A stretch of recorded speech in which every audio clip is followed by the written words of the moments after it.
پھر دنیا کی رنگینیوں میں مست ہو گیا، پھر وہ حرام کاری کی طرف چلا گیا، پھر وہ جو ہے زناکاری کی طرف چلا گیا، پھر وہ مکاری کی طرف چلا گیا، پھر وہ عیاری کی طرف چلا گیا، پھر لوگوں کو ستانا شروع کر دیا۔ ایسے انسان کے اوپر وہ جو پچھلے گناہ تھے حج کی بنیاد پر معاف ہوئے تھے، اس کا مطلب پہلا یہ حدود ہے، اس کا پہلا مقصد ہے۔ اعلیٰ حضرت فرماتے ہیں کہ جس نے ایسا کرنا شروع کر دیا، یاد رکھو اس کا حج ہی قبول نہیں ہوا، اور جتنے گناہ تھے وہ سارے گناہ از سر نو اس سے پھر سے بے شک سبحان اللہ حق ہے، اس کے اوپر پھر سے آ گئے وہ گناہ، یہ اعلیٰ حضرت فرماتے ہیں۔ اور بہت ایسے حاجی ہیں کہ وہ حج کرنے کے بعد میں آتے ہیں، پھر وہی گالی گلوجہ، پھر وہی جو ہے دنیا کی محبت، پھر دنیا کی رنگینیوں میں مست رہتے ہیں، اور اس کے بعد میں ان کے اندر دین کی کوئی نماز اذان ہو رہی ہے تو ہو رہی ہے، دین کا کوئی درد نہیں ہے۔ ابھی سوچتے ہیں کہاں ہے زمین، کہاں کیسے اس کو ہم ہڑپیں، کہاں ہے یہ فلاں آدمی، اس کو کیسے ہم ستائیں، اور اس کے پاس میں جو ہے جو مال ہے اس کو ہم کیسے لے لیں، اس کے دل میں یہی وسوسے وارد ہو جاتے ہیں۔ تو ایسے حاجی بڑے یاد رکھو کہ اس کی بڑی بدقسمتی ہے، اس کی خوش نصیبی نہیں ہے کہ اللہ تعالیٰ فرماتے ہیں کہ یہ یاد رکھو جس نے ایسا کرنا شروع کر دیا نا، جس نے ایسا ارادہ بنانا شروع کر دیا، جس نے پھر وہی کام کرنا شروع کر دیے، تو یاد رکھو کہ ایسا لگتا ہے کہ اس کا حج قبول نہیں ہوا ہے، اس کا دل، اس کا دماغ سب سیاہ ہے، اور وہ بندہ جو وہی کام کرنا شروع کر دیا، اللہ حضرت فرماتے ہیں اس کا حج قبول نہیں ہوا۔ پھر وہی بندہ، وہی حاجی، تو حج کرنے کے آپ ارادے سے جا رہے ہیں، حج کرنے کے ارادے سے آپ جا رہے ہیں۔ جیسے ایک حاجی صاحب تھے تو انہیں حج کر کے آئے، تو آج کل کے کچھ حاجیوں کی میں بات بتاتا ہوں۔ مفتی رفیع کھنہ پوری صاحب فرماتے ہیں کہ ایک حاجی صاحب تھے، وہ حج کر کے آئے، اور حج کرنے کے بعد میں جب آئے تو ایک بھکاری مسجد کے پاس میں موجود تھا، اور وہ اللہ کے نام سے مانگ رہا تھا کہ اللہ کے نام سے دے دو۔ جو آتا 5 روپیہ 10 روپیہ 20 روپیہ اس کو دیتے تھے۔ وہ حاجی صاحب جب آئے، اور وہ بھکاری اندھا بھی تھا، وہ آنکھ سے نہیں دیکھ سکتا تھا۔ حاجی صاحب جب آئے اور اس کے کٹورے سے اس پیسے کو اٹھا لیا، اور جب اٹھا لیا تو اس اندھے نے کہا کہ حاجی صاحب ایسا نہ کرو، ہم دن بھر بھیک مانگے ہیں، ایسا حاجی صاحب نہ کرو۔ اس کے ہاتھ کو پکڑ لیا، حاجی صاحب ایسا نہ کرو۔ تو حاجی حیران ہو گئے کہ یہ تو آنکھ کا اندھا ہے، یہ تو دیکھ نہیں سکتا، یہ کیسے جان رہا کہ ہم حاجی ہیں، اس سے میری ملاقات بھی کوئی نہیں ہے۔ تو اندھے سے پوچھا، یہ اندھے تو کیسے جانتا ہے کہ میں حاجی ہوں؟ تو اس اندھے بھکاری نے کہا کہ اتنا لٹا کام حجی کر سکے تو کوئی کر سکے۔ تو اس تھا، انہوں نے اپنے انداز میں، بھکاری نے کہا، مفتی صاحب نے اس کو اپنے انداز میں بیان پیش کیا۔ تو کہنے کا مطلب یہ ہے کہ ایک حاجی اگر حج کرنے کے ارادے سے گیا ہے تو وہ متقی پرہیزگار بن جاتا ہے، پھر وہ اللہ والا بن جاتا ہے، اور اس کے بعد اگر وہ حج کرنے کے بعد واپس آیا۔ اور آج کل بہت ایسے لوگ یہ کہتے ہیں کہ حج کرنے گئے بیچارے، اور اس کے بعد راستے میں ان کا انتقال ہو گیا۔ اب کہتے ہیں ان کو حج نہیں چھاجا یا عمرہ نہیں چھاجا، اچھا خاصا یہاں تھے تو نماز روزہ کرتے ہیں، ٹھیک ٹھاک رہے، اور چلے گئے، حج کہہ رہے تھے کہ راستے میں ٹپک گئے اور تو کہ چلے گئے۔ یہ عورتوں میں اکثر کہاوت ہے، اور میں نے سنا کہ ان کو نہیں چھاجا۔ ارے کہا جن کو تو نہیں کہ نماز روزہ ہی کرتے، سب کچھ کرتے ہی۔ جو لوگ ایسا کرتے ہیں، جو لوگ سوچے، بلکہ وہ ایسے جو سوچتے ہیں ان کی بدنصیبی ہے، ان کی سوچ گندی ہے۔ اب اس پر کیا حدیث ہے؟ کیا وہ حدیث آپ سنیں گے؟ کتنا بڑا انعام ہے کہ حاجی حج کرنے کے ارادے سے جائے، راستے میں انتقال ہو جائے تو اس کا کتنا بڑا انعام ہے، اس کا کتنا بڑا مرتبہ ہے، اس کا کتنا بڑا اللہ تبارک و تعالیٰ کے یہاں انعامات رکھے گئے ہیں، کتنا بڑا اس کے لیے انعام ہے۔ آپ سنیں گے، جانکاری کریں گے۔ وہ لوگ جو کہتے ہیں کہ گئے بیچارے راستے میں ان کا انتقال ہو گیا، یہ اکثر لوگ کہتے ہیں، یہ اکثر عورتیں کہتی ہیں۔ آپ سنیں گے، حدیث سنیں گے، بولے سبحان اللہ۔ سبحان اللہ ایک مرتبہ کہے یا رسول اللہ صلی اللہ تعالی علیہ وسلم. اب آپ حدیث سنیں کہ کتنا بڑا مقام ہے. وہ حدیث کہ جس کو عام آدمی بھی مانے, جاہل بھی مانے, عالم بھی مانے, مشرق والے بھی مانے, مغرب والے بھی مانے, شمال والے بھی مانے, جنوب والے مانے, ہر فرقے کے لوگ بھی مانے. وہ اتنے معتبر حدیث ہے.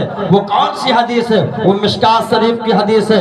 مشکات شریف جلد نمبر 1 صفحہ نمبر 223.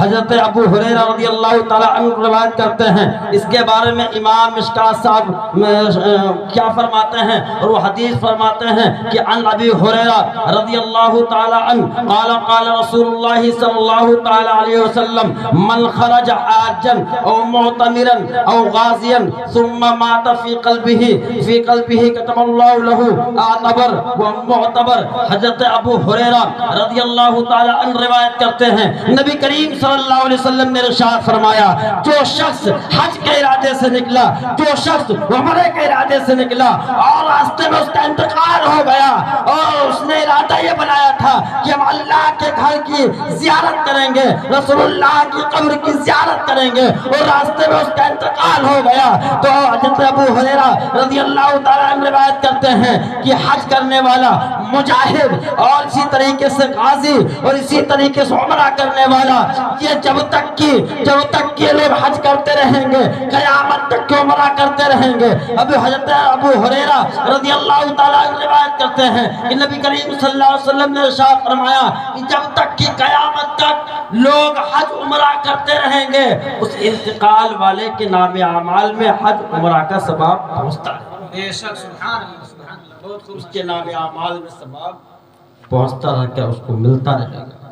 اتنا بڑا انعام ہے, خوش نصیبی ہے.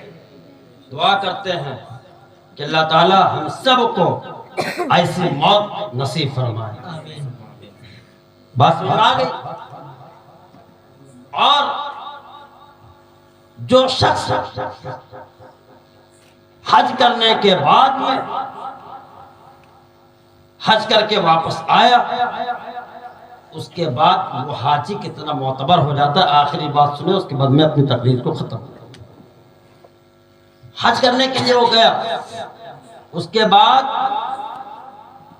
اس کا کتنا بڑا مقام ہو جاتا ہے, کتنا بڑا مرتبہ ہو جاتا ہے. دونوں جہان میں اس کا کیا مقام ہوتا ہے وہ سنیں. اگر حج کرنے پہلی بات تو پاک مال ہونا چاہیے, پاک دولت ہونی چاہیے, پاک نیت ہونی چاہیے حج یا عمرے کے لیے. نمبر 1 بات. نمبر 2, اگر اس نے قرض لیا ہے اور دینے کی کوشش, اس سے معاف غلطیاں کی ہیں, خامیاں کی ہیں, تو اس سے معاف کروائے. اور اگر قرض لیا ہے دینے کی کوشش کریں, وقت کم ہے, ارادہ یہ بنائیں کہ ہم واپس آنے کے بعد پوری کوشش کریں گے اسے دینے کے لیے. اگر ہم نے کسی سے کوئی چھوٹ گیا, رہ گیا, تو اس سے بھی ارادہ بنائیں کہ ہم فلاں شخص سے بھی اپنی غلطی کی معافی مانگیں گے. ہم نے اس کے لیے فلاں انسان سے غیبت کر دی تھی, فلاں شخص کی ہم نے چغلخوری کر دی تھی, جس کی بنیاد پر اسے بہت ذلت اٹھانی پڑی, اسے بہت دقت اٹھانی پڑی, بہت پریشانیوں کا سامنا کرنا پڑا. وہ انسان سے بھی ہمیں معافی مانگنی ہے. وہ لیکن یہاں ہے نہیں. ہم پوری کوشش کر رہے ہیں, موبائل کے ذریعے بھی کوشش کر رہے ہیں, ہر طریقے سے کوشش کر رہے ہیں, وقت بھی کم ہے, لیکن اب آپ چلے جائیں. لیکن ارادہ بنائیں جب ہم واپس آئیں گے تو ان سے اپنی غلطی کی معافی مانگیں گے. یہ ساری چیزیں کرنے کے بعد میں جب بندہ واپس آتا ہے, اس کے بعد اب وہ بدلے نہ, اب وہ وہی کام نہ کرے جو پہلے کرتا تھا.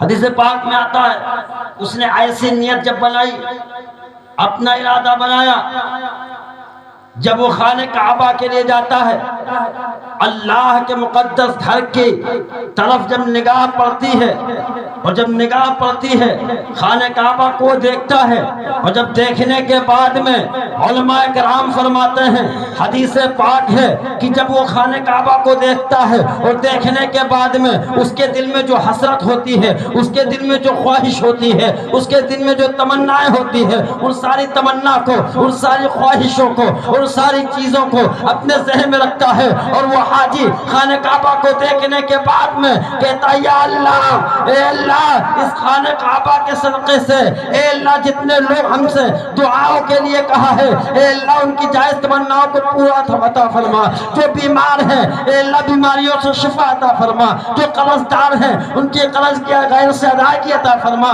وہ جب گل گلا کر دعا کرتا ہے پھر اپنے حق میں دعا کرتا ہے تو خانہ کعبہ کی جب پہلی نظر اس کی خانہ کعبہ پر پڑتی ہے، جو بھی دعائیں مانگتا ہے اللہ اس کی دعاؤں کو قبول فرما۔ بے شک نعرے تکبیر، نعرے رسالت، جشن عید میلاد النبی، زیارت حرمین شریفین، نعرے تکبیر، نعرے رسالت۔ اس کی دعا کو اللہ تعالیٰ قبول فرما۔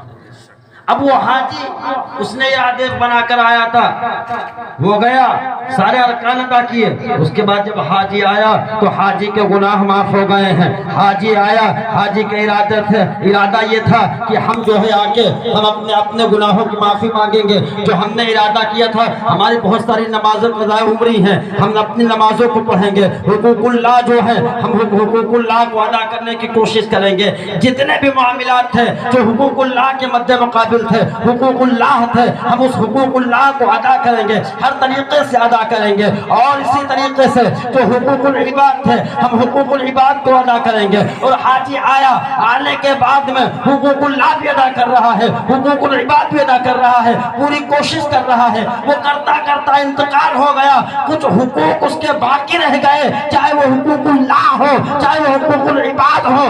اللہ تعالیٰ حقوق اللہ کو اپنے ذمہ کرم پر لے کر، حقوق العباد کو اپنے ذمہ کرم پر لے کے اس حاجی کی مغفرت، بے شک حق ہے، سبحان اللہ، حاجی کی مغفرت فرما دیں گے۔